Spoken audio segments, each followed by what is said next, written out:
Hey, what's up, everybody? What's up, peeps? How we doing? I'll play it. I made a video. I'll play it. It's still uploading. If anybody saw the one I put up this morning, I got whacked. I guess Donovan wasn't happy that I used his music or their music or whatever they are. So I put another one up, and I could show that to you guys in a couple minutes. But today we're just a general talk on. You hear me call them a lot series killers. Because why's that upload? Because I want to sound smart and I read a lot of books and do a lot of studying on the criminal mind, and that's what they use a lot. They use series. It turned into serial, either or. But I just say that out of kind of muscle memory from reading it so many times. So the whole point of me into this whole true crime thing was the whole psychological angle. Why do people do what they do, and can we stop them? I think we can. I think we are. I was watching a show the other day. I can't remember who it was. You guys could look the stats up. There's only, I think that the guess now is there's only probably between, and it's kind of a wide number, like 40 and 80 active serial killers working today. You hear 20 to 40. But with the technology and everything we have with the profiling, the behavioral analysis unit, everything that they have going on, it's hard to go on for a long time. Police cooperate with each other now. Okay. Police take victims that they didn't used to care about, that they have to care about now. A lot of that's the oversight, people calling them out. Hopefully, maybe we've evolved as a society where we care, sex workers are working, it doesn't matter. And that's one of the reasons that Gilgo Beach and Huerman and whatever else is going on up there went on for so long. So that's the gist. Like to say hi to everyone. Honeybee, Tanisha. What else do we have here? Just Deb. Oh, some other people popping in. It's kind of a weird time afternoon, but there's some stuff going on tonight. One of the channels that I like to watch, they have really good guests, is The Unraveling. And tonight they're going to have Dr. Ann Burgess, and Dr. Gary Bricado on. Dr. Ann Burgess is the character of Wendy Carr in Mindhunter. So if you watch Mindhunter, the doctor with the red hair, I think she was portrayed a little bit to be a lesbian in the movie, in the series, with some cinematic, license or artistry. And I was surprised she's married to a guy. I always just assumed she was, which didn't matter any to me, but because you'll see now her name's kind of hyphenated. So what's up, Frank? How are you? So, but anyways, I'm going to show you guys this video. Again, Donovan wasn't having it when I put the Hurdy-Gurdy Man song in there. So I think I'm not even sure what it's doing right now. It said it was going to take a couple of minutes. Well, you know what? Now it says it's going to take 3 hours. I'm not sure what's going on, but they whacked me before. So anyways, if I get it, I'll show it to you. If not, it's not a big deal. It's just a bunch of pictures, a series of pictures of people. But the things that I really wanted to talk about and hit on today were a couple different things. So where did profiling start? You go back Sigmund Freud, you go back before him. There's a long list of psychiatrists and doctors that called it, painting a portrait or characterization or different things like that, all kind of different stuff. But the first time that I could find it actually used in practice was Dr. James A. Russell. And there was a guy in the 50s in New York City, Manhattan. It was called the Mad Bomber. His name was George Metesky. So George Metesky was a former Con Edison worker, which is like their power company. And he was hurt at work and some kind of injury at work. He was pissed off. And he was a kind of a visionary, as they would call him, a visionary. And I'm going to cover that. I have some things I'll show up on my screen if I can figure it out again. So he had he was going. He had something he had to do. He had some kind of right. No, I'm sorry, not a visionary. I shouldn't have said visionary. He was like a cause guy. Visionary people were kind of like, I got a message from God or whatever.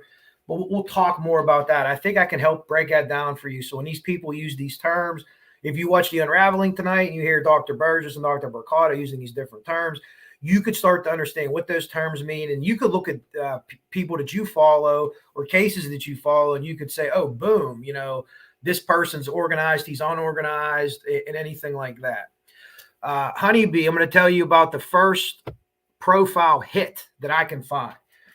So James A. Brussel, again, the police kind of are at a loss. They got to do something. So they go to this psychiatrist. He's a doctor. And I don't know how they actually got to him or if he, you know, word of mouth, but they ended up with him. So he goes, he looks at the crime scene photos. He looks at a lot of things. He doesn't give the guy's name, but he tells you he'll be a Con Edison worker. He'll have a limp. He named all these other things down to the kind of suit that he would have on when they arrested him. And there's some controversy whether he said one of the buttons would be unbuttoned or not. So they finally track down Metesky. They start looking up Con Edison workers who had a beef. Oh, here's this guy. Wrote a bunch of letters. Let's look into him. Boom, he fits this. He's limping, which was kind of from his injury. They followed him around a little bit more. They found that it was him. And wouldn't you know that he had the suit on that Dr. Brussel said he would have on? He had all that on. So is that a lucky thing? I don't know. Would they have caught him without Brussel? They probably would have, because this guy was so mad and pissed off that he just would have taken as many chances as possible, done whatever he wanted to do, and probably, but they wouldn't have caught him that early, and there would have been a lot more bombings going forward, okay? So even though we don't have the proper video, I am going to pull up a couple things that I want to show you that I sent to my email. So if you give me 1 second here, I will pull those up. And you'll see one of the emails where I got whacked at. I appealed it. I thought it was for violence or something. It was just people's pictures. I thought it was for violence or something. Here, it was Donovan. Donovan wasn't having it, man. So I just want to show you, we're probably going to watch the first 30 seconds of this video. I hope it plays. People often ask whether it's nature or nurture that creates a serial killer. Well, it's actually both and more. I like to say that genetics loads the gun, personality and psychology aim it, and your experiences pull the trigger. Your genetic. Okay, hopefully everyone got to see that. So that right there, that's Jim Clemente. You hear me talk about Jim Clemente a lot. He's like John Douglas 2.0, which is awesome because John Douglas is the man. He makes mistakes like everyone else does. Hey, Boston Christian is in. How are you? Yeah, Honeybee, the profiler predicted a limp, and he also predicted the kind of suit the guy would have on, and whether it was buttoned the way he said it was. There's some controversy there. But he nailed it down to the suit that he would have on. Now that's a lot of sociological, socioeconomic. You could find someone to work for a power company that maybe at that time people didn't have 1,000 different things to wear. So there's ways to figure that out. But yeah, they were able to figure that out. So Jim Clemente, one more time. I always misquote this, and sorry, but let me, if I can again. Just rewind this and listen to this again. The debate is nature or nurture. Are killers born or are killers created? People often ask whether it's nature or nurture that creates a serial killer. Well, it's actually both and more. I like to say that genetics loads the gun, personality and psychology aim it, and your experiences pull the trigger. Okay. There's one thing there. Now, let me show you something. We'll do a little bit of reading, if we may.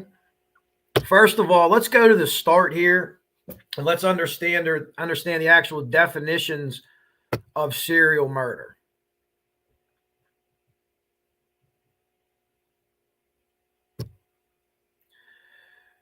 Okay. I hope we're all on the same page here. You know, the tech wizard that I am. Let me just check my phone. Okay, good. So hopefully we could all read this. I will post this article in my community tab. No, we're not subscribing to anything. So again, the history, we go back. There's people all the way back to the time of Nero and stuff like that. So this goes back. They're able to track this back. They didn't obviously call it serial murder or series killing then. It's kind of what it was. You know, we all know Jack the Ripper. We go through things like that. All right. I will share that, like I said. La, la, la, la, la, la.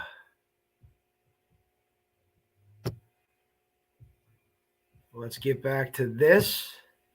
Hopefully this is working. Now we're going to get into kind of the nuts and bolts of definitions and stuff like that. So let me pull this up. And hopefully that this is working on our little thing here. No, it is not. What do we do? Organized versus unorganized. Let me get back into here. I think I opened too many things up. Share screen. We'll go over the definitions here. And again, I think this will help you in anything that you kind of do in this genre. It'll help you understand where people came from, why they're doing things they're doing. This is something else that I could share too. I hope this is sharing. There we go. So a couple things here. I'm not going to read everything off of here. You didn't come here to hear me read like story time. But a couple things to talk about is initially the definition of a series or serial killer changed so many times. The FBI had 4 and 3. Basically, the consensus is now 2 different events, whether they're hours or years apart, with time and space in between. Okay.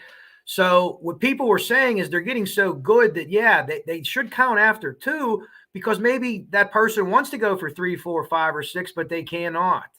They cannot because they are caught. Okay. So here's something I wanted to show you here. And we talk Delphi and things like that. And if you think Alan's lone wolf or if he isn't, look at the things that they give you and the tools that they give you and see if that matches up. Okay. With organized offenders, there are typically 3 separate crime scenes where the victim was approached by the killer, where the victim was killed, and where the victim's body was disposed of. He's not doing this all in one place. This isn't a blitz attack. That's unorganized.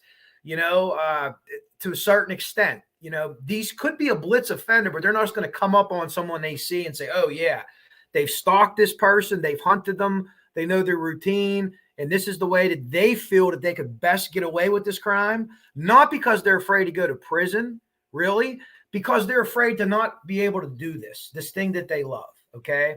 Organized killers are very difficult to apprehend because they go to inordinate lengths to cover up their tracks and often are forensically savvy, meaning they are familiar with the police investigation methods. Read a profile of an organized killer, and it's going to tell you 9 times out of 10, in my experience, this person was wanted to be a cop, is a cop buff. Look at Ed Kemper. Ed Kemper used to drink with the police, chat him up, ask about the case. They called him Big Ed. To the point when he called the police from another state, they didn't believe him. They're like, oh, Big Ed, no Ed Killer. So, you know, these are things that you need to look at whenever you're looking at, does your person fit? Do you think this guy did it? What kind of crime scene? We don't get all the photos like they get, and that's probably a good thing. But if you were looking at this educationally, purely without some sick thrill, those things are all necessary to actually, you know, to do a really good profile. They're likely to follow the news media reports of their crimes and may even correspond with the news media. Ted Bundy, Joel Rifkin, Dennis Rader are prime examples. We know who Ted Bundy is. Joel Rifkin's the original Long Island serial killer. I've been deep diving him a lot more. He used to bury bodies in 3s. That was his own admission.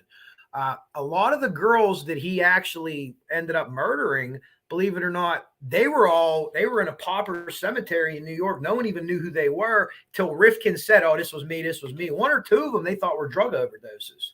One girl, girls in the water and things like that. So keep that in mind. He could have something to do with the Gilgo Beach thing. A couple of those older bodies and the type of things that he did. Then you have the Manorville butcher. So my opinion, that's a dumping ground for multiple people. I think Heuermann acted alone, and I think Heuermann has a lot more, unfortunately, going to find a lot more burlap sacks or graves, and you're going to be, you know, Las Vegas, Alaska, upper state New York, South Carolina, Maryland. You got to look everywhere. All right. But we want to get too on the one person. I just kind of want to give you my whole spiel on this whole thing and the stuff that I find super interesting. Disorganized crimes, in contrast, are not planned, and the criminals typically leave evidence such as fingerprints or blood at the scene or of the murder. There is often no attempt to move or otherwise conceal the corpse after the murder. Disorganized criminals may be young, under the influence of alcohol or drugs, or mentally ill. So when they give you the 25 to 45, it might be like 23 to 40 now or whatever they're going with. That's the average age of a series or a serial killer. They usually almost always start early. These are people that do this continuously. This isn't a one-time thing. You lost your cool and you shot someone or whatever. And, in your 40s, this is something that happens. This is something that they do. This is a compulsion. That's one of the notes I wrote. This is their heroin. If they're a heroin addict, killing people are their heroin. And it's hard to wrap your mind around any of it. But how do you get like that? We'll talk about that. Okay, let me finish the disorganized here. Disorganized killers may be young. Oh, I said that already. They often have deficient communication and social skills and may be average in intelligence. The disorganized offender is likely to come from an unstable, dysfunctional family. Well, we know families are huge in this. Mom. It's always about mom, and it literally almost always is for all male serial killers. But let's look at that statement. They often have deficient communication and social skills. Rex Heuermann. Rex Heuermann was a very successful, so to speak, Manhattan architect, but he was deficient in social skills. We saw that in the handshake. That interview from the French architectural firm. I still have an idea. Maybe the FBI was. I don't know. That's a sting. That's a crazy off-topic theory. Below intelligence. So Rex Heuermann wasn't below intelligent. He was an organized killer. So if we're looking at things like that, okay, maybe one for him, one against him. This organized offender likely come from an unstable or dysfunctional family. That doesn't really narrow things down because all these guys do. And I hear people say all the time, Ted Bundy. Let me tell you something about Ted Bundy. In my opinion, I know there's different schools of thought, but in my opinion, Ted Bundy found out that his mother was his sister when he was about 14 years old. We know that Grandpa was violent. There's rumors that Grandpa might have been his dad. If you know what I'm getting at there, I can't confirm that, but I can confirm to you that everything that he knew was true ended up being false. Later on, said this and that, pornography. He had the final interview was a reverend who was a doctor who pushed the anti-pornography thing, and you can watch that interview. You can tell that Ted Bundy was not hooked on pornography. He's lying. It's painful to him to have to give the credit to something else. Oh, the pornography did this. No, I did it. I'm Ted Bundy and I'm great and I can do blah, blah, blah. And that's how he was. So maybe he wasn't beaten or this or that or whatever the case may be. But hey, disorganized offenders often have been abused physically or sexually by relatives. They are often sexually inhibited, sexually uninformed, and may have sexual aversions or other pathologies. They are more likely than organized criminals to be, I don't even know if YouTube would strike this. You can read that, compulsive. They're clown punchers. They're often isolated from others, live alone, and frightened or confused during the commission of their murders. They do not have reliable transportation, so they kill their victims close to home, more close to home than organized. So when people think of like serial killers, you have this guy running down the road. I'm going to get to your questions here in a second. You got this guy running down the road and they're, he's right, blood coming out of his mouth. Those people are caught almost all the time because they don't hide anything. They don't know to hide anything, none of it. So those are the people that they're scary. But what's more scary is the guy that lives next door to you, the softball coach, the chemistry teacher, the guy at the grocery store that has a normal life. He's a sociopath. He's an antisocial sociopath, the scariest of them all, because he can go and just, do horrible things for an hour and come home, wash his hands and eat dinner and act like nothing happened. They don't really have feelings. They learn how to mimic feelings. This is what you're supposed to do when you're sad. Ed Kemper's an example. I know I should feel bad, but I don't. And I know that something's wrong with me because of that. So he recognizes that. Okay. So let me cut into some questions or comments if anybody has any so far.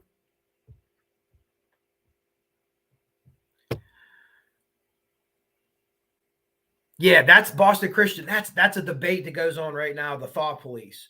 So when people have, depending on who you talk to about the McDonald triad or the homicidal triad, we know that it's enuresis after they give an age, but what I've heard from the people that I really trust is after they're already, I don't want to say housebroken for a kid, right? That's not the right term. After they're already using the bathroom like they're supposed to, they regress and they go back into it. It was in Mindhunter. That's why they put that in there with it was Bill Tench, who's actually Robert Ressler. It was his adopted son, which I don't think Robert Ressler had. I think that was more cinematic creativity. But they put that in there because he was okay. Then he had this step back in that uresis, that in enuresis, I think is pronounced, which is bedwetting. Another way for me to try to sound smart, because I had to look it up the first time I heard it too, because I didn't know what it was. Fire starting and cruelty to animals. They're doing those three things, and you know that you've had an issue at home. Are you going to arrest this kid at age 12 and take him somewhere? You can't do that with our laws. So is it even fair to watch them or to track them? That might even be illegal. But we know that these things lead to this. Not all the time. If you mix in an abusive, an over-domineering, or a mother that cuts them down, it's a powder keg. They're going to lash out. They're going to be violent. And if at some point in their lives when they were kids, if they were assaulted in any type of way, especially an SA, and at some point during their childhood, they intertwined violence and sex. It was at a young age where violence and sex went together. You know what I mean? Like coffee and cream.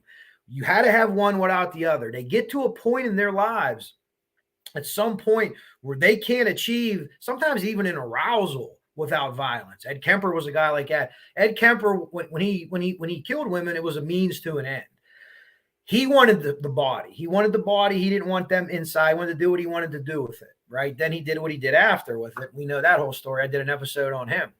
And Ed Kemper was about 6'8", about 340 pounds. He was, he'd have put Rex on his ass in his day.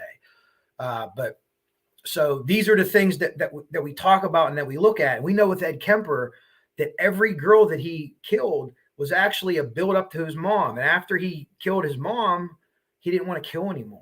That's how bizarre this is. Dennis Rader, Gary Ridgway, the Green River Killer. Gary Ridgway would wet his bed up until 12 or 13. His mom would hang the sheets outside to show everyone. And his mom would also make him get in a bathtub up 12 or 13 years old. Imagine a 12, 13-year-old boy. Your mom's in the bathtub. She has a bathrobe on, and the bathrobe's coming open. You know what I mean? And Gary Ridgway, at the same time that everything is going on, he wants to kill his mother, and he's sexually attracted to his mother. At the same time, he talks about this. He gets very emotional when he talks to his mom. That's the nerve point. We know that. This guy killed who knows how many girls. He never got emotional. But when he talked about his mom, that was it. That was the drill. So these are the things that we need to look for. All right. I don't know if you're still talking about the George Metesky, the Mad Bomber. No, he didn't know him, but he called it a criminal portrait. And at that time, people dressed a lot more alike. So I think that the suit, he's a great guy, don't get me wrong, but I think the suit thing, Dr. Brussels I'm talking about, I think the suit thing was, there wasn't a lot of people that were, doing that kind of stuff. Yeah, that's we talked about opening up a Pandora's box. I like my, I don't know if that's a color. It's not really a Michigan color. Rage Against the Women. Yes. The guys, they hate women, but they love women. You know what I mean? It's bizarre. A lot of these guys couldn't have a conversation in a bar and pick up a girl and take her home. But some could. Ted Bundy could. Ted Bundy did it all the time. Ted Bundy used ruses, right? We know that ruses are hardly ever used. We think a ruse was used in Delphi. I think Ruckus, I saw in the chat, I think that Ruckus possibly, I don't know if a ruse was used in Evansville, but a ruse is some kind of deception. Hey, I'm a cop, come with me. The Hillside Stranglers, Bianco Bono, that's what they did. They acted like cops. Ted Bundy, I got a broken arm, or can you help me push my sailboat or something like that? He's a good-looking guy, and then as soon as they do their thing, that's or help him, he would attack them and take them on. So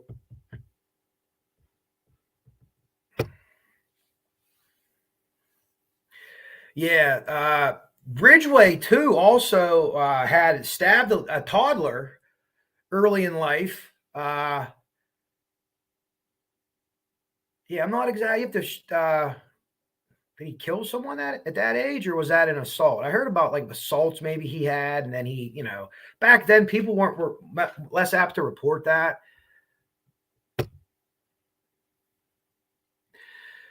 Yeah, well, that's another part, a scientific part that these people have. They have this part of their brain that's a bigger size than ours. And after they put them to death or they die, it goes to science and they look at these things. Another thing that happens is we know this with a lot of Richard Ramirez. There's quite a few. They have head injuries before their cranium is fully developed. Head injuries as a child. Richard Ramirez fell off a swing, was knocked unconscious. His mom worked in a plant that used chemicals. Could that have made him that way? It could have been part of it, like Jim Clemente said. But more than that, when he lived with his cousin who came back from Vietnam, who saw and did horrible things over there because that's what he was ordered to do, has a fight with his wife, and he actually shoots her in the head. Richard's close enough to get blood splattered on him. And the judge lets him go kind of because of his service over there. Hey, we understand this happens. And Richard, with him, he would look at Polaroids, and what they would do is they would decapitate women and then have sex with their corpses. His cousin in the military troop that he was in, extremely disturbing, and that is where Richard linked sex and violence, sex and pain, sex and violence. You have the sadomasochist, S&M, right? The sadicist, masochist, the sadist. Wants to inflict pain on other people. The masochist wants people to inflict pain on them. So, yeah, frontal part of the brain. I think it's the frontal lobe, if I'm not mistaken. And they actually measure these things. Yeah, they measure those. It's actually really interesting. I think Grandpa was his dad too. And you look at Ed Kemper. Ed Kemper shotgunned his grandparents to death. He was sent there to live because mom didn't want him. In Ed Kemper's situation, dad left. Ed looks just like dad. And I think this happens on a lot of these. She ran him down. He had sisters. He was a big guy. He had to sleep in the basement because the mother was afraid he was going to do something to his sisters. So in the basement, he gets their dolls and he takes these dolls off, and he has these the setups with these doll heads and these things like that. And he was, did things to animals, and mom ran him out, went to live with dad. Dad had a family. Ed was weird. We don't want you here. Go with your grandparents. He goes to his father's grandparents, his paternal grandparents, and he, ends up first to grandma. Grandma gets it first, and then grandpap comes home, and he said, I really have a problem with grandpap, but I didn't want him to live, without his wife and see her like that. So he does that to grandpap. He goes to a home about age 14. Is when he does this, about age 14. He goes to a home, and he learns how to beat the psych report. Very intelligent guy, super, like 140, 150 IQ. Super intelligent guy. He's so good at the reports that he woos everybody. They let him out. And the only thing that the psychologist and the people that let him out said was he should not go live with his mother. Where do you think he goes to live? With his mother. And then, several co-eds are dead in the next few years. And so is his mother and her friend. Kemper, if you ever want to watch interviews, Kemper's very forthcoming. It's chilling because he doesn't really care. He tells you that. He says, I wish I cared, but I don't. Something's wrong with me. So, yeah, it is kind of a birth defect on the brain. And if you go back to what Jim Clemente said, Boston, and what I agree with, the three things, it's not nature versus nature. Genetics loads the gun, and like basically your experiences, your psychology loads it, and your experiences aim it, I think is what he says. So I think that they are, compartmentalized, 100% right. They also call it cubing. So if you think of a cube and it has a different face on every side, you show this face at work, then you show this face at home, and this face, you know what I mean? And this face to your victims. And they are able to do that. Mimic feelings. Yeah, they don't have them. They learn how to mimic them. What's up, Ruck? I cut my grass today, Ruckus. It's not as big as yours. You have the Ruckus Resort down there. I just have a city lot.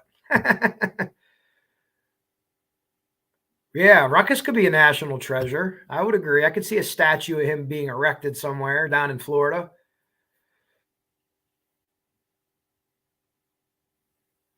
Oh, I never looked into that part, Honeybee, but yeah, that's absolutely possible.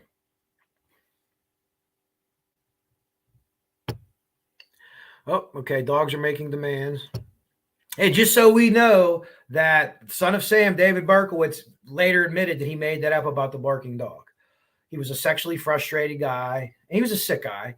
He was adopted, and he found out that his birth mother had a daughter. I think it was a sister. He would have had a sister. I think it was a daughter after him, and she kept the daughter, but she gave David up for adoption, and he just could not handle that. Couldn't handle it. Ruckus just bows his way in wherever. No. We talked about his giant yard, but no, not the subject today. Just general series or serial killer talk, if you would. So let me go back to this, and I want to show you something else that I have, and hopefully I don't screw this up again.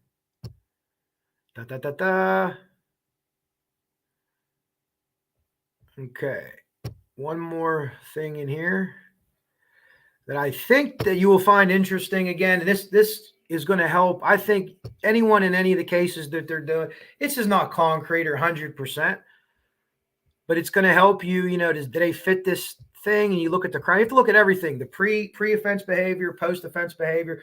Excuse me. If there's a lot of pre-offense behavior, it's probably going to be obviously it's going to be let me see, we're up on the right page here. Yeah, it's going to be probably a organized killer, because he has a lot of stuff ready to go, right? He's not just attacking people.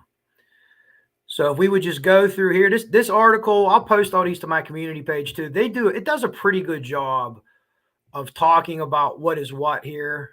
Go back to these pictures. Visionary, mission, hedonistic, power. Okay. You have Herbert Mullen on the left, Joseph Paul Franklin with the mission. We know Dahmer and we know Bundy. So Joseph Paul Franklin, he basically would attack people that were interracial couples. He thought that he was doing society a favor. He would pick them off, kind of a sniper. In one of John Douglas's books, whole chapters dedicated to him, and it's a very good one. Herbert Mullen was a pretty sick guy too. Let's get down to the different types. This is pretty good right here. So the visionary believes that a person or entity is commanding him to kill, most likely suffering from psychosis. So the visionary killer, not always, but most of the time, is unorganized. They're going to run around. There's voices in their head. This guy said they did do this or whatever. Not always. Mission oriented, kills in order to rid society of a certain group. You see many different ways with this. We talked about the guy above that was like snipering people off. This would also fall into a hate group, as long as there's no third party in between. They're not getting ordered by some crazy Nazi fox to, kill whatever. They're doing it for themselves. There's no money in it, and there's no third party. So people would ask me, do I think the Iceman Richard Kuklinski was a serial killer? Number one, a lot of what he said has been proven bullshit.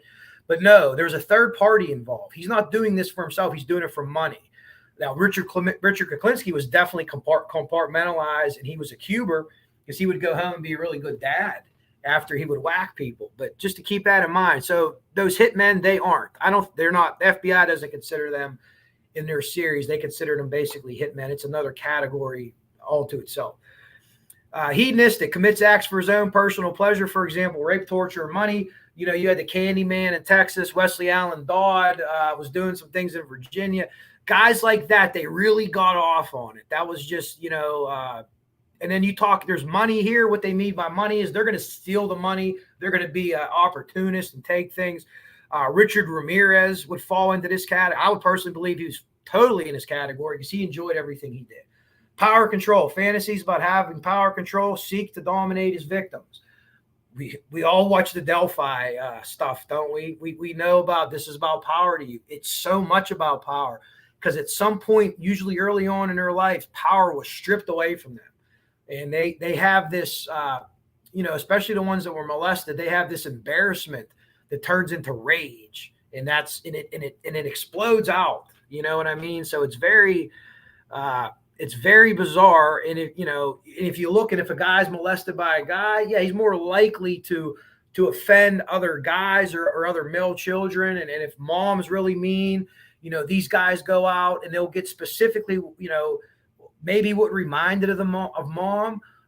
If you look at Ed Kemper, he went to UC Santa Cruz. That's where his mom worked. His mom spent all that time with those co-eds fixing all their problems. But here's big, ugly Ed at home. You're drunk again. You're this. You want to talk all night. So he went there and says, oh, I'll show you, mom, right? Look at Rex Huerman. I know he's not convicted yet, but I'm going to tell you that son of a bitch is guilty, all right? I'm not a judge or a jury, so I can say that. Something happened when his dad died with his mom, and I was able to find one picture of his mom, right? His mom appeared to me to be petite with red hair. That's Rex Huerman's type, right? So was he killing mom? They said he was a mama's boy, but what does that mean? What was a mama's boy back in the 1970s compared to now? We don't know. Power, control, okay? And this gets into a little bit more of what everybody is. So my last thing I want to regions is just real quick is this here for those that are listening. Visionary killer. Visionary serial killer is someone who kills because they believe that a person or entity is commanding them to do so, right? Ruckus wants me to go and kill the guy that's driving the ice cream truck because that's what's in my head. If I would do that, I would be a visionary killer, right? I'd also be pretty crazy too. And we know Ruckus will never do that, but that's an example. It's not always God, right? David Berkowitz attempted to be a visionary killer and then later admitted to Ressler and Douglas he made all that bullshit up.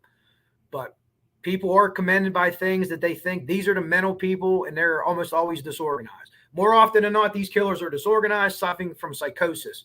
We talked about that, right? Those are the nut jobs. Those people are relatively easy to catch. And again, I will share all this on my page for anyone if I'm going too fast or if it's too small. I know I can't read a lot either. In most cases, a visionary killer will not specifically target their victims. They will not pick a type or stalk victims. As a result, the crimes will seem random. This can make it difficult for law enforcement to connect to the murders. What's that called, everybody that watches my channel or is into true crime? Their victimology is fucked. So when they look, what do these people have in common? They don't have anything in common. Oh, shit, we have this nutcase. So is he easier to catch on a lot of levels? Yeah, because he's going to leave evidence. He might run down the street naked, covered in blood. But when you put the victimology together, if he's doing this and getting away from the immediate scene, then we have some trouble. Herbert Mullen, he was upstairs, delusional. He was the guy that thought there was going to be an earthquake if he didn't kill. I shouldn't laugh, but I mean, Jesus Christ, how do you get to be that fucking crazy, right? He said it was the war. The Vietnam War caused, Mullen believed that the war in Vietnam had caused enough deaths to appease nature. I don't know. I don't know. Richard Chase, not that well known. His blood was turning into powder. He was the vampire. He thought he was a vampire. He was out there the same time as Ed Kemper. Yeah. Look up Richard Chase, the vampire. And it goes back to his childhood. He was like a blood. I don't know what that term is, but some crazy blood. I don't know. Mission-oriented killer. To get rid of society, they're helping you, right? For example, they might be a racist group. Usually it's racist or an ethnic group that are attacking another. Or, you know, they want to get homosexuals, sex workers. And some of these guys that do this, when they do this with the sex workers, they're usually either mission-oriented or they're power control or just kind of sadistic and want to get themselves off. But the people that will tell you they don't matter, we need to rid the world of them, they usually won't have sex with them. They usually just straight out kill them. And that's how they feel. Organized, plans his crimes, does not suffer from psychosis. So he's not crazy. He's a sick individual, but not crazy. Always specific group of people, quickly, efficiently, typically avoids close contact. So you'll see like the guys that play the God, the snipers and things like that. That was not the DC sniper because they were just killing anybody.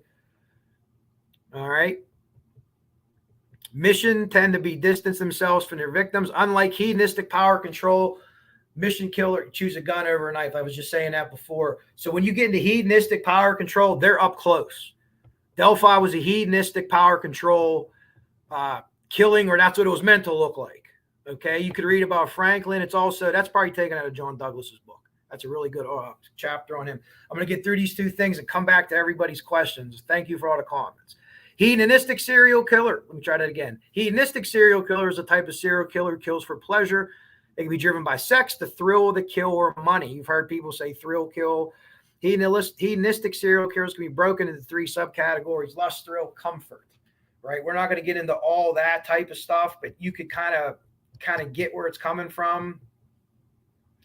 Yeah, you see all that. Thrill, they just kind of want to do it, see how it feels. That's what they're like before, inadequate. Comfort,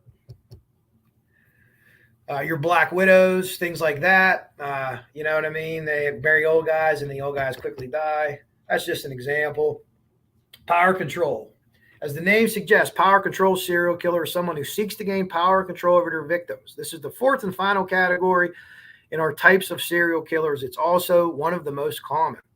The power control killer seeks to dominate their victims. In a lot of cases, men have feelings of inadequacy and powerlessness and are afraid of rejection. Many of them are abused as children. I would go as far as say most.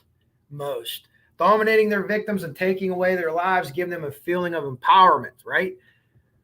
Gain control, feelings of inadequacy, petrified of rejection, calm, meticulous, and patient, may keep souvenirs of their victims. So if you were the police, at least initially in Delphi, thought that this was a power and control killer. Okay, at least initially, or that's what they put out. So, all right. Let me get back to some questions now.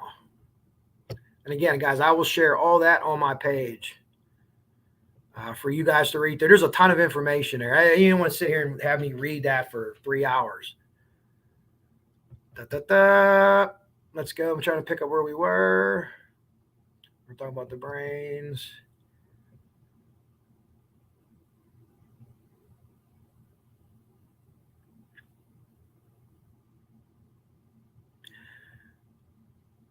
Yeah, Reg is a little bit crazy. No alarm bells, though.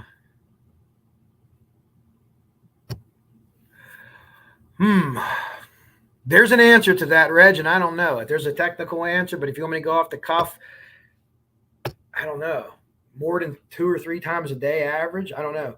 Gary Ridgway and Dennis Rader became like sex addicts. Like they wanted to have sex so much, their girlfriends or wives like, chill the fuck out, man. What's wrong with you? I agree, Honeybee. After he cuts that grass in that goddamn heat, boy. Hybrid is here. How are you?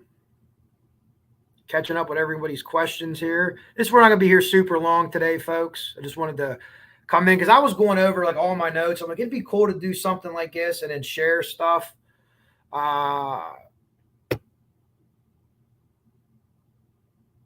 Hey, Bossy's here too.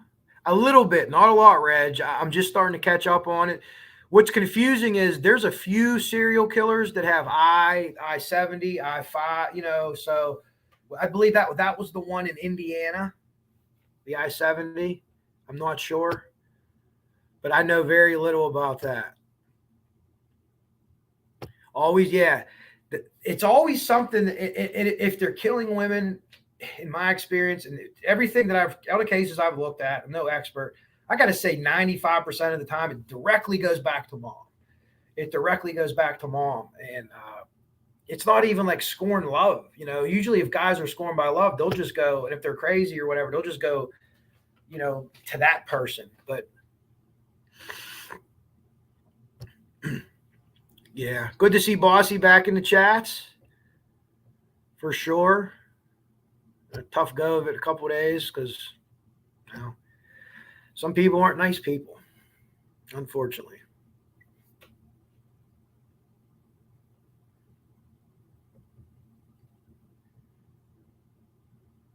Well, replay good, Bossy, if you're out of here. Aha! Tanisha, arson killer. So when you break into these categories, so if you think of a big, I don't know if anyone does this in business or in emergency services, like we have the incident command system. And if you're in a corporate business, that's where they stole this from. They stole this from the corporate boardroom. We use it at the fire scene. So you have like at the top, the incident commander, then you have people underneath with lines going down and things like that. So you would break that into, is it for profit? Because there's different kind of arson killers too. There's the pyromaniac, the for profit. They have a visionary too, which I know a lot of people think different things. I think that Flora was a visionary. I think some sick fuck or fucks did that, and they thought they were somehow ridding the world of some kind of evil, some kind of twisted Christian something or other. I don't think it was like a satanic thing, but that would almost have to be that's like a subcategory. That's not a good answer, Tanisha. I'm sorry, but it splits into that. So you would take that type and you would say maybe they could kill by fire. So a visionary killer could be a serial killer that specifically kills by fire. That's their modus operandi, right? It's very unusual though, unless you live in Carroll County. Then it's fucking very usual, right? I don't want to get into that. It's hard not to though. But Jesus Christ. I mean, what in the fuck is going on there, right? They just lighting shit on fire. Oh, there's a tornado. I'm going to act like my house caught on fire many miles away. Slumlord renter, right? I'm not even talking about the people that own the house on East Columbia Street either. There's a pack of these bastards. Luckily, they're all going to get it. They're all going to get what's coming to them. I can tell you that for sure. The universe never lets people like that off.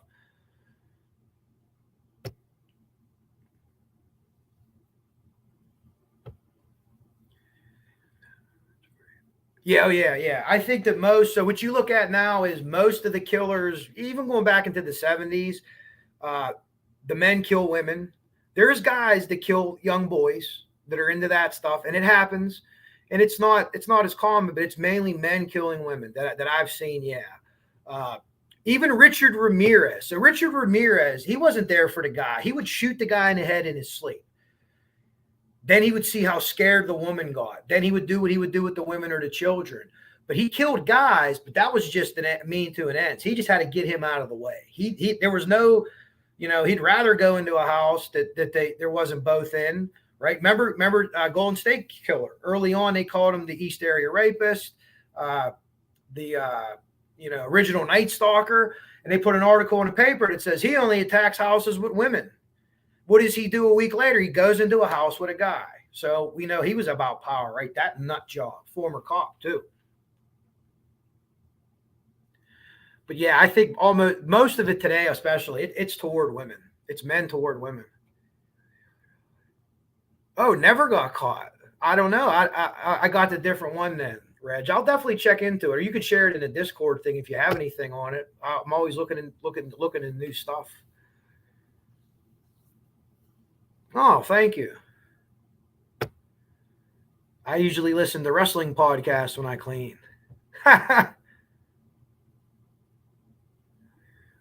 Larry Dwayne Hall.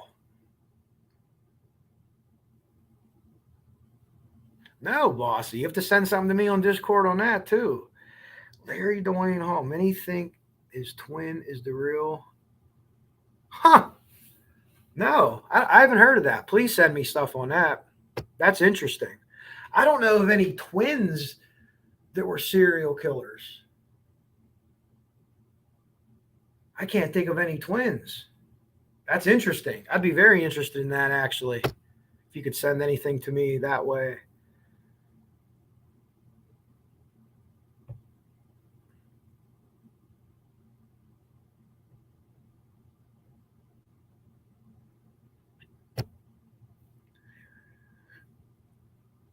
That's absolutely possible, and we both could be right.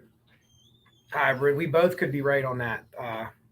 Both of our ideas could fit. They could have been some crazy sick fucks all yacked up on meth, because that's apparent. I don't know. Never been there yet, but it seems to be like the drug of choice, huh? We don't have that here in the inner city. There's cocaine and heroin, but there ain't a lot of meth, as far as I know. I'm not in that crowd. Maybe there is, but we don't see it. And we one call in my career, knock on wood, that we got calls for. We thought it might have been a meth house. It wasn't. And we were like, we cleared everyone out the block, and we were down the street. Caught the bomb squad people come out laughing, because someone found all this meth making stuff in the garbage, and it wasn't what we thought it was.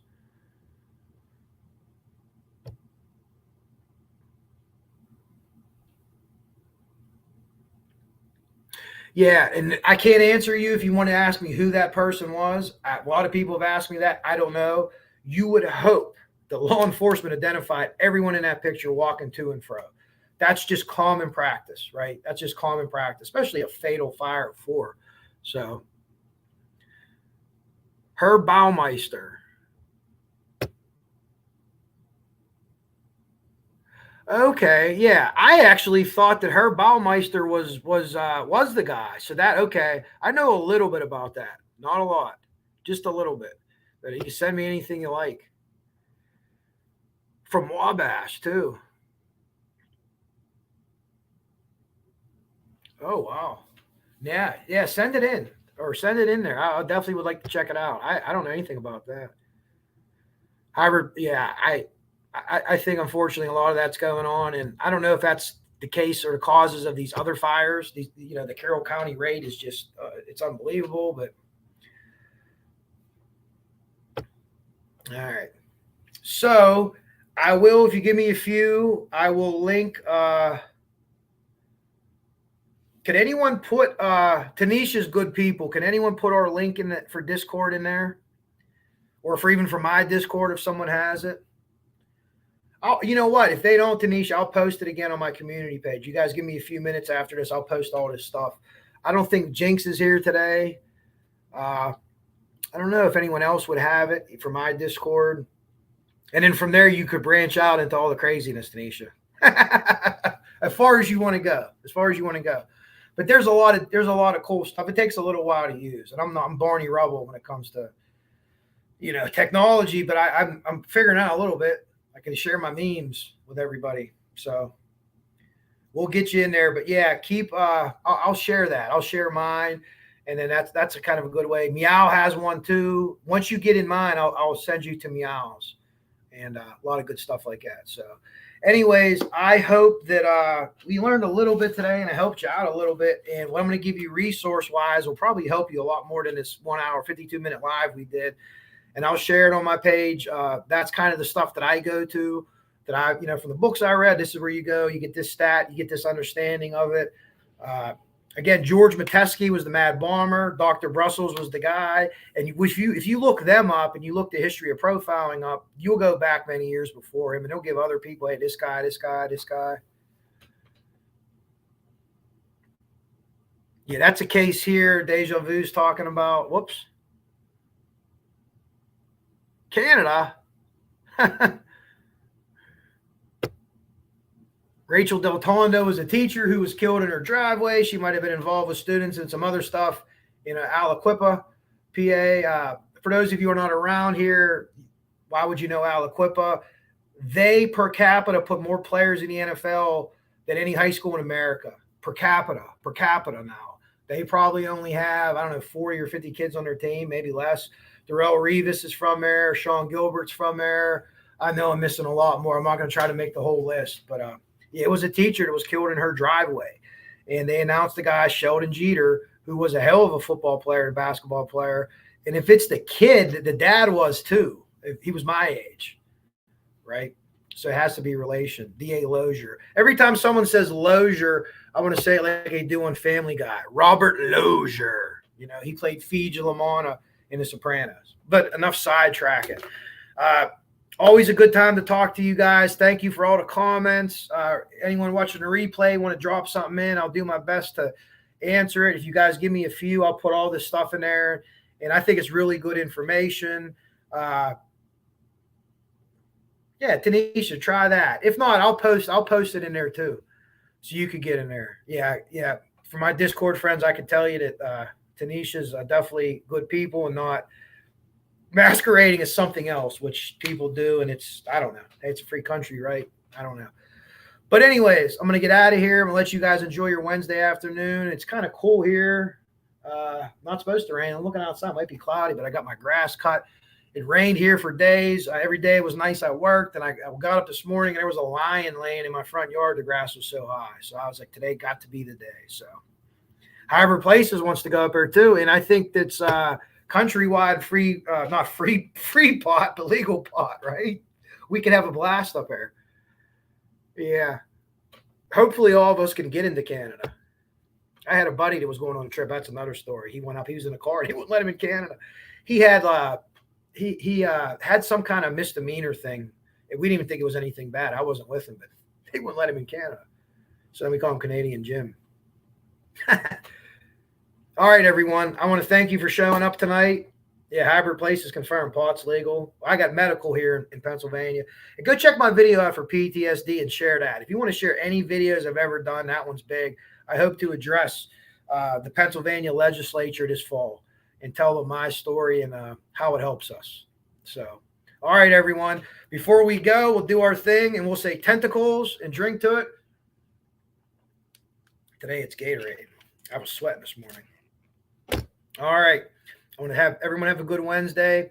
Replay peeps, I'll be in there to answer your questions, and I'll share this on my community page as soon as I can, and I'll share the Discord too. So everybody have a great Wednesday, and I will talk to everybody soon, sooner than later. See ya. Coach Kev out.